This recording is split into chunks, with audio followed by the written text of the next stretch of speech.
Haleluya, puji nama Tuhan Yesus Kristus, sebab Dia yang layak disembah. Kita akan teruskan kembali pencerahan daripada kitab Injil Yohanes bab yang ke-7. Sebelum ini, bagian ini kita telah mendengar tentang bagaimana Yesus berkata dalam ayat yang ke-37 pada hari terakhir, yaitu pada puncak perayaan itu Yesus berdiri dan berseru, "Barang siapa haus, baiklah ia datang kepadaku dan minum. Barang siapa percaya kepadaku, seperti yang dikatakan oleh kitab suci, dari dalam hatinya akan mengalir aliran-aliran air hidup."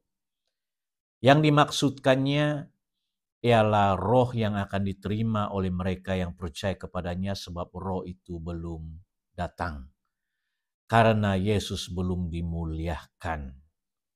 Jadi kita dilihat di sini, saya telah jelaskan bahwa ini adalah kata-kata profetik atau kata-kata nubuat Kristus tentang kedatangan penolong yang lain, yang mana nanti dalam bab 14 ayat yang ke-16 kita akan mengenal itu sebagai kedatangan oknum ketiga daripada Tuhan Allah, yaitu Roh Kudus Tuhan, Roh Kristus, Roh Bapa. Nah, di sini dikatakan dalam ayat 38, dalam bahasa Inggris dikatakan, "He that believe on me, as the scripture had said, out of his belly shall flow rivers of living water." Dalam bahasa Indonesia dikatakan dari dalam hati. Ya, dari dalam hati. Tapi dalam bahasa Inggris katakan out of his belly. Belly maksudnya di kawasan daerah perut, kawasan sini. Ya.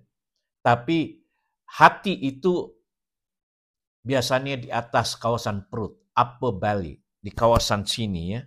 Di kawasan sini. Jadi bila mana kita menerima kepenuhan Roh Kudus, Roh Kudus itu sebagaimana yang dikatakan oleh Paulus dalam 1 Korintus 6:19, menjadikan tubuh kita itu baiknya Roh Kudus dan tinggal di dalam hati, maksud dia di dalam kawasan dada ini, di sebelah dada, di atas bagian perut, kawasan hati. Sebab Roh Kudus akan tinggal di dalam hati kita, yaitu roh kita. Roh Kudus akan bersatu dengan roh kita dan menjadikan tempat itu sebagai mukim atau tempatnya Roh Kudus berdiam. Roh Allah itu berdiam, Roh Kristus itu berdiam. So kita menjadi bait suci yang baru dalam roh, yaitu Roh Kristus. Bagaimanapun apa-apa yang terjadi itu harus terjadi dari dalam bagian dada kita ini.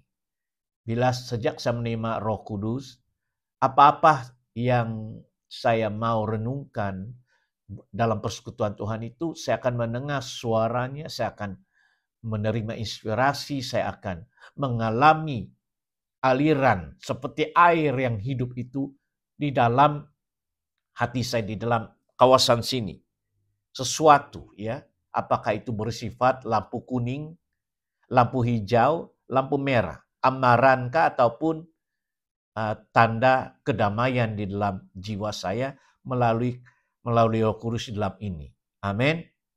Nah, kita akan berbicara lebih dalam tentang ini dalam arti kata baptisan Roh Kudus. Saya teruskan di dalam ayat 45 di mana kita telah mempelajari dan Bishop telah memberi pencerahan sebelumnya sampai kepada ayat ke-44.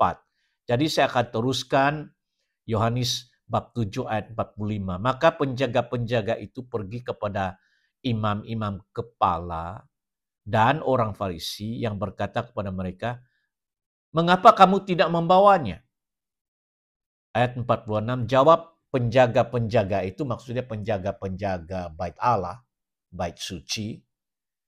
yang telah diberi arahan, perintah, seperti pegawai polis lah ya, ataupun private security guard, yang disuruh untuk menangkap dia. Tetapi jawab penjaga-penjaga itu, belum pernah seorang manusia berkata seperti orang itu. Amin. 47, jawab orang Farisi itu kepada mereka, adakah kamu juga disesatkan? Nah, orang Farisi maksud dia adalah orang Yahudi. Orang Yahudi, tapi kenapa dipanggil orang-orang Farisi? Mereka adalah semacam satu persatuan, satu pertubuhan yang ditubuhkan. Mereka adalah golongan elit yang memiliki otoriti, kuasa, dan wewenang di dalam hal-hal agama maupun orang-orang maupun politik, ekonomi.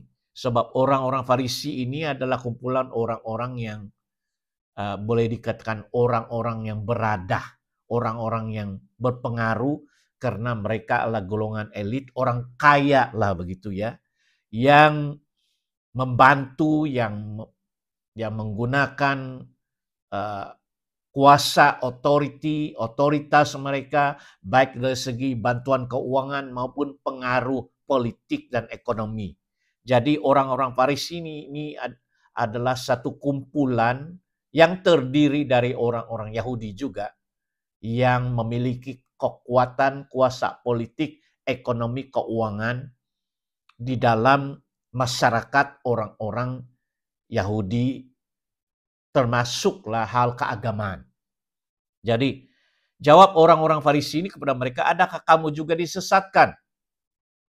48, adakah seorang di antara pemimpin-pemimpin yang percaya kepadanya atau seorang di antara orang-orang Farisi? Mereka ingin memberikan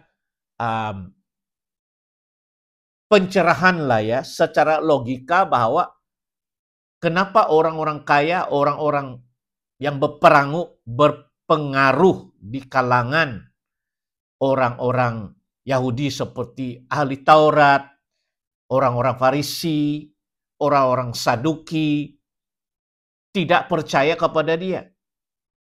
Maksud dia mayoritas ataupun majority daripada orang-orang atasan tidak menerima Kristus ini. Jadi apakah itu tidak cukup untuk menyedarkan, membuktikan bahwa dia adalah orang luar yang tidak diterima, begitu nah. Ya, tetap ayat 49. Tetapi orang banyak ini yang tidak mengenal hukum Taurat, terkutuklah mereka. Jadi orang Farisi ini telah memberi penghakiman, menghakimi sesiapa orang yang mengikuti Kristus dan pengajaran Kristus Yesus, mereka anggap sebagai orang-orang yang tidak mempunyai pengetahuan tentang Taurat Musa, ya, hukum-hukum Taurat.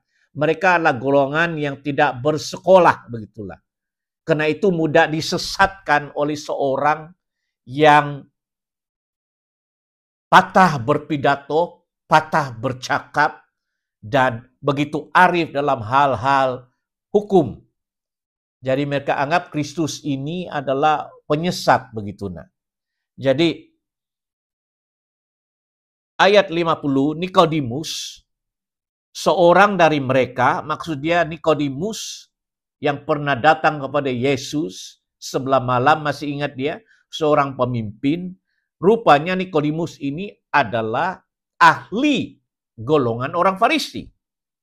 Nikodemus pernah bertanya kepada Tuhan dalam Injil Yohanes bab yang ketiga tentang benda-benda yang dia mau tanya, ya, sehingga dia terkejut dengan jawaban Yesus bahwa barang siapa tidak dilahirkan oleh air dan oleh roh, maka dia tidak akan mendapat bagian dalam kerajaan surga. Jadi ini adalah orang yang sama, Nikodemus, seorang pemimpin yang dihormati, tapi juga anggota golongan Farisi. Seorang dari mereka yang dahulu telah datang kepadanya, berkata kepada mereka, apakah hukum Taurat kita menghukum seseorang sebelum ia didengar? dan sebelum orang mengetahui apa yang telah dibuatnya. Nikodemus bertanya kepada teman-temannya orang Farisi ini juga. Jawab mereka, apakah engkau juga orang Galilea? Selidikilah kitab suci dan engkau akan tahu bahwa tidak ada nabi yang datang dari Galilea. Memang benar.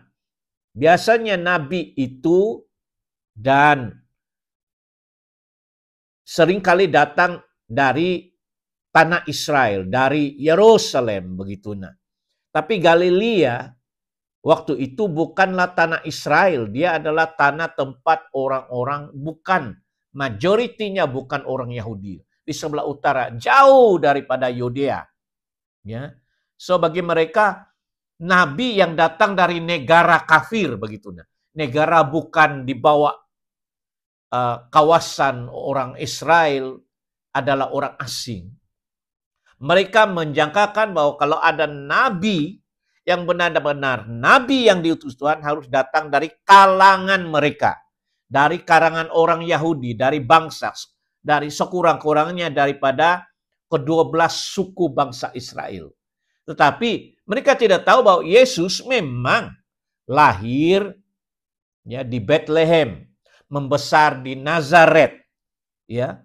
Dan selepas itu dari keturunan Yehuda, dari keturunan diraja, ya, di mana nenek dia adalah dalam silsilah Raja Daud, Raja Solomon, keturunan Abraham, Ishak dan Yakub.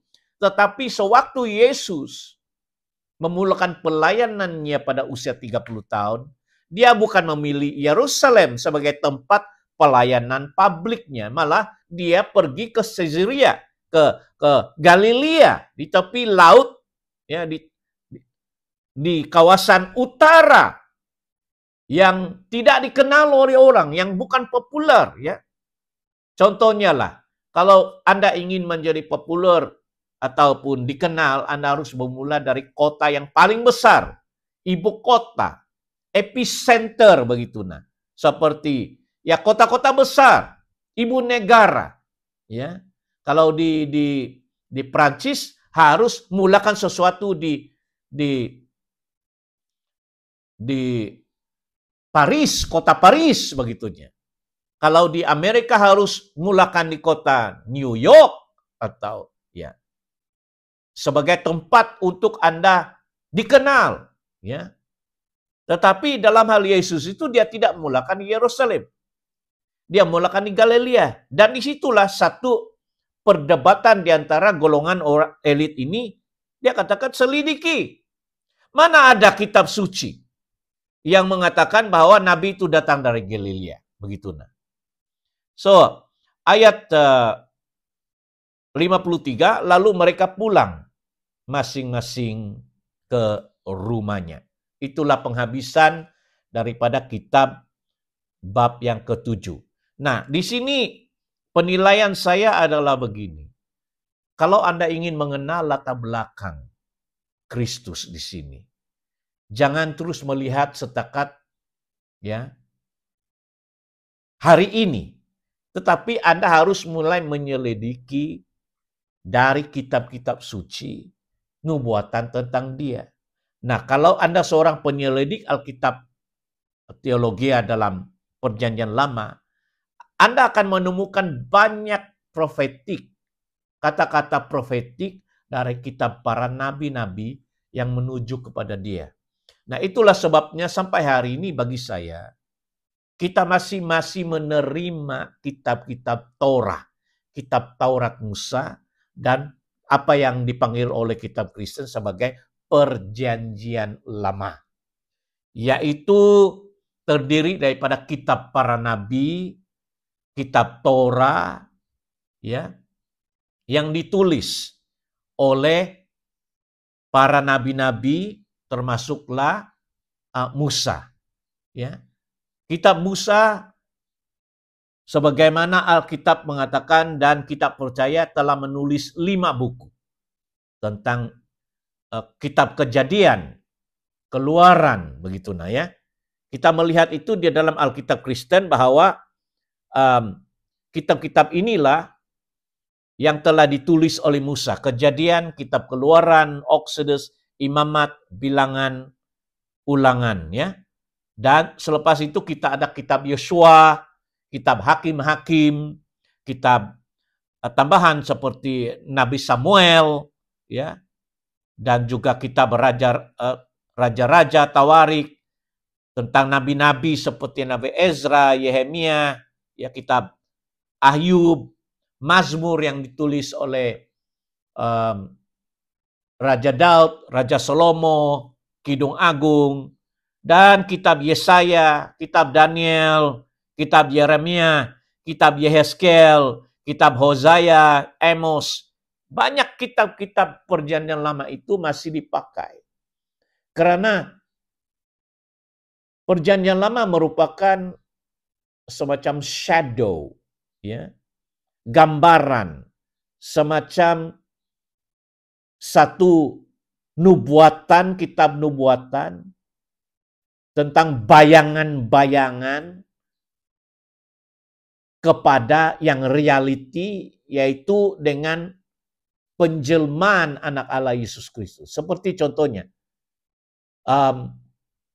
Musa diperintahkan untuk mengorbankan anak domba untuk menyelamatkan Bani Israel, bangsa Yahudi, daripada bayi yang pertama lahir dibunuh di Mesir.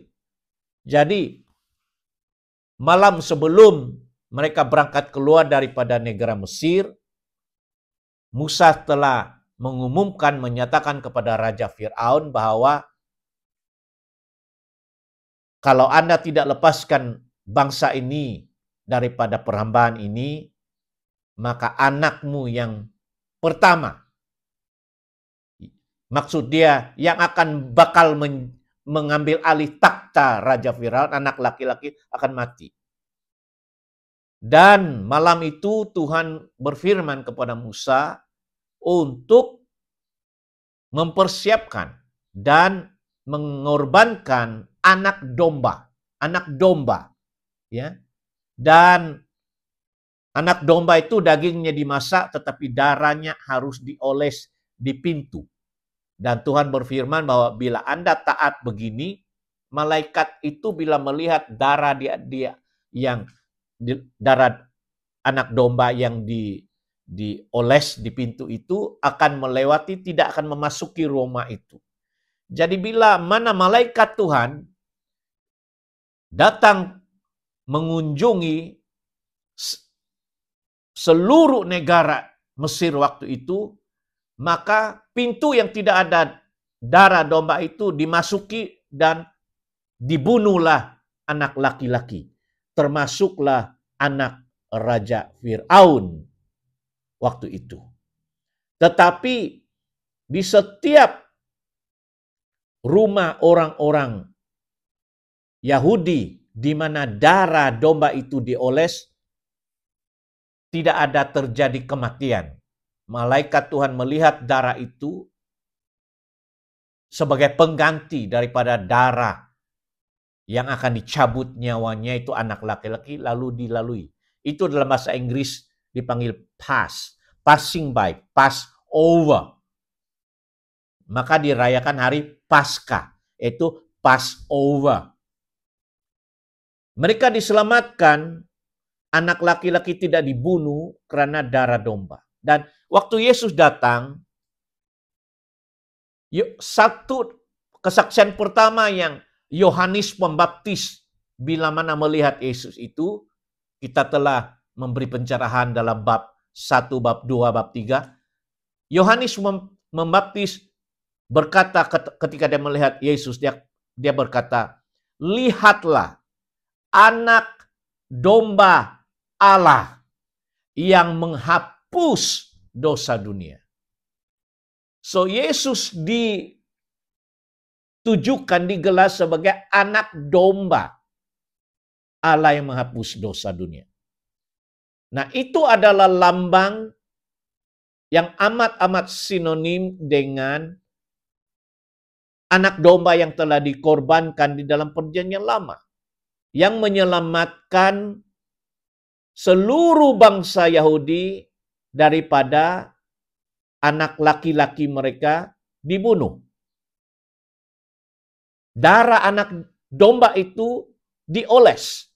Dan setelah itulah terjadinya kelepasan di mana Raja Fir'aun sudah takut dan baru dia melepaskan Musa dan seluruh bangsa Yahudi keluar dari negara mereka karena terjadinya kematian.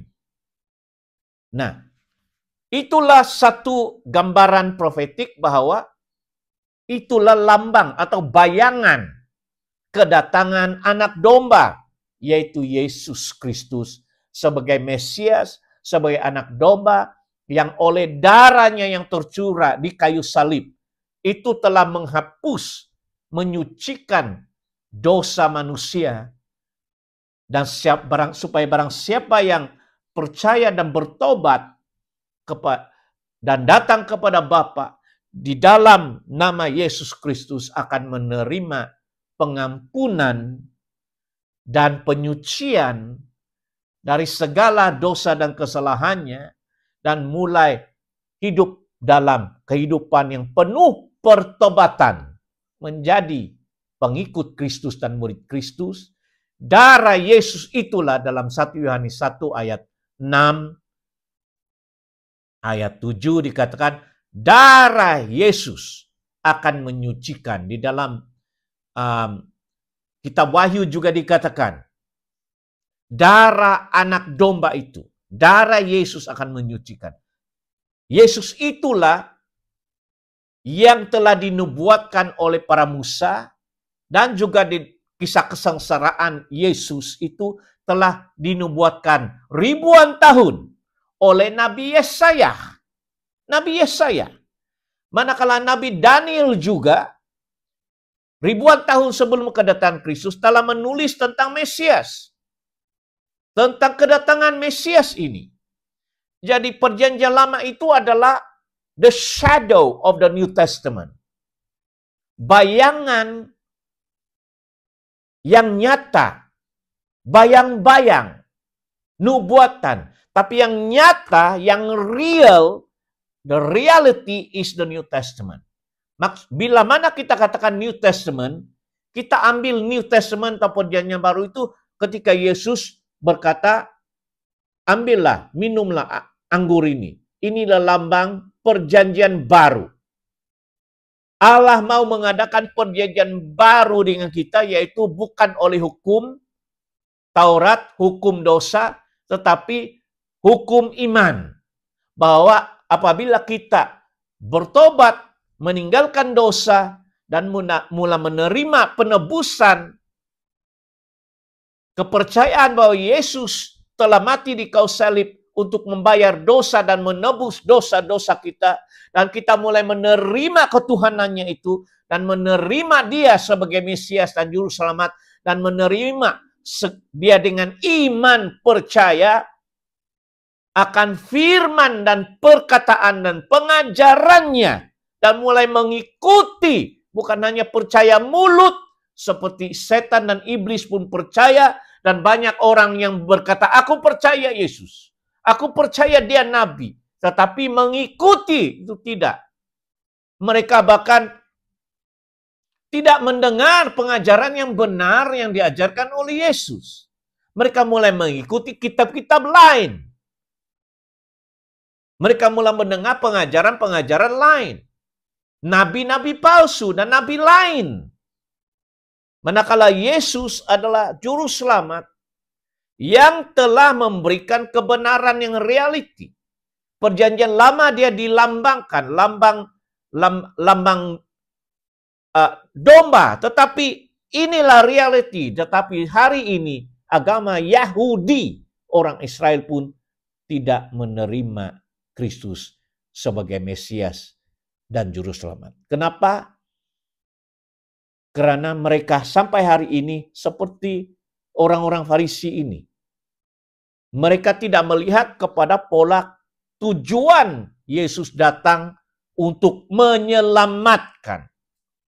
Mereka tidak menyelidiki asal-usul Kristus, dan mereka menerima hal yang logika saja, bahwa terkutuklah orang yang digantung di kayu salib. Itulah hukumnya. Terkutuklah orang yang digantung di kayu salib. So, karena Yesus itu digantung di kayu salib, orang Farisi, orang-orang Yahudi sampai sekarang tidak menerima dia sebagai Mesias yang malu dia mau mengaku. Yang terkutuk. Alkitab Taurat mengatakan terkutuk. Jadi macam mana saya mau mengakui dia sebagai Mesias, sedangkan Taurat sudah menghakimi dia orang yang terkutuk itu. Mesias tidak boleh terkutuk. Dia adalah yang suci, yang berkemenangan, memerintah sebagai raja, pemimpin agama, begitu nah. Tapi Yesus di sebaliknya bertentangan. Dia menerima kutukan itu, dia menerima hinaan itu, ketelanjangan, bahkan sepertinya dia melanggar hukum Taurat yang mengatakan dia disalibkan. Itu melanggar, berarti dia mengambil kutuk. Mereka tidak melihat signifikan secara rohani bahwa kutukan yang kepada manusia itu dia terima. Dosa manusia itu, hinaan manusia itu, Yesus telah disebut segala macam kejahatan dari mulut, dari ucapan, dari tindakan. Semua itu dia sudah terima. Orang mengutuk dia, menghina dia, menggela dia palsu, menggela dia pengejar sesat, nabi sesat, anak setan, anak Beelzebub, bukan dari Allah, menghujat betul-betul, blasfemi Kristus. Segala itu dia terima. Dia dituduh menipu, pendosa. Dia dituduh segala macam yang Anda boleh belajar daripada kamus logika manusia. Semua itu telah Yesus terima. Orang-orang Yahudi, orang Farisi, orang Saduki, orang-orang politik, orang dari kerajaan Rom waktu itu, imam-imam besar waktu itu, dia katakan dia menghujat, dia menggela dirinya anak Allah, dia menyamakan dirinya sama dengan Allah, dia itu penipu, pembohong, segala macam. Tapi Yesus terima semua itu, dosa-dosa yang diucapkan manusia kepada dia. Dan dia membuktikan, ya, dengan mengorbankan dirinya itu, memberikan kita jalan keselamatan yang hidup.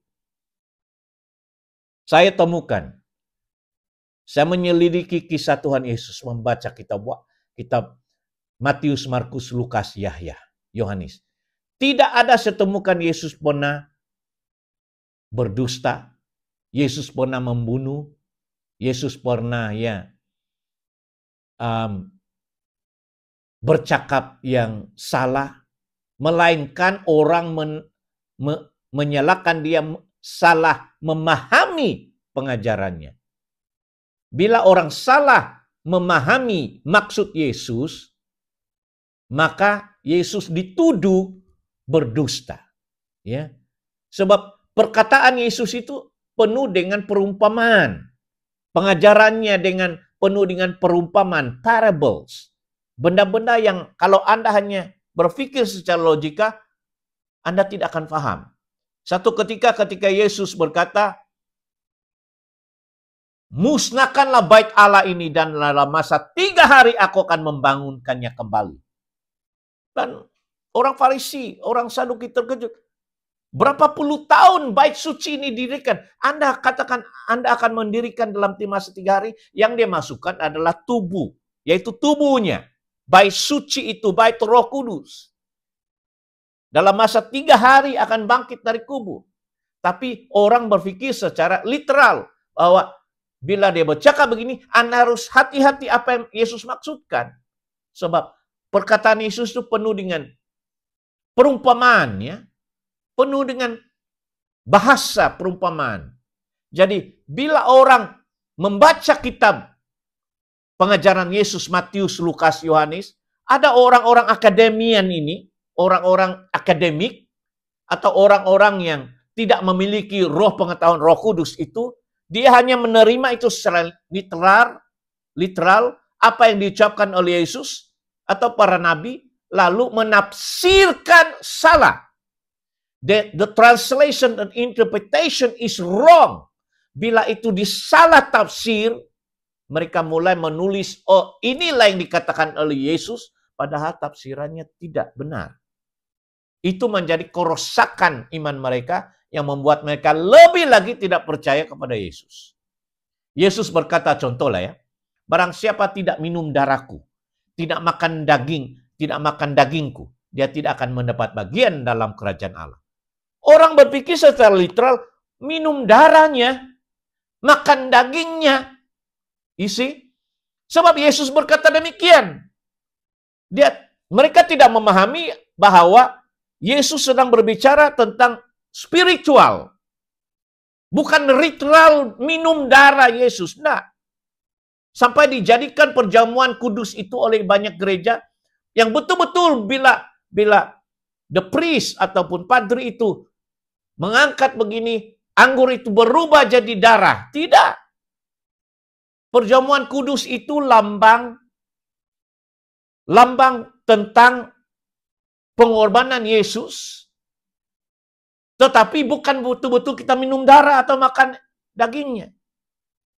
Yang dimaksudkan Yesus meminum darah itu melambangkan bahwa kehidupan Yesus itu harus meresapi kehidupan kita. Sebab darah melambangkan kehidupan.